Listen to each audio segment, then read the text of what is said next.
Assalamu alaikum friends, today I will discuss how to fix Google Analytics app black screen issue Android.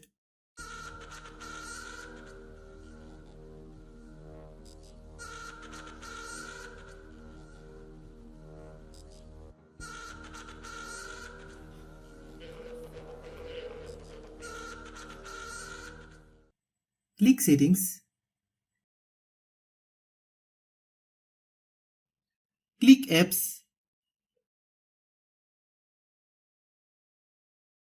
Click App Management. Click Google Analytics. Click Storage Use. Click Clear Data. Then click OK.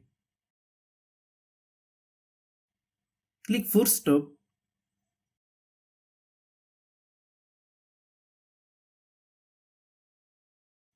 Then open Google Play Store.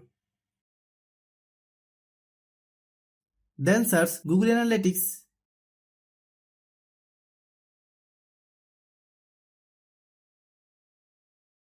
Click Google Analytics. If you get any update, please update.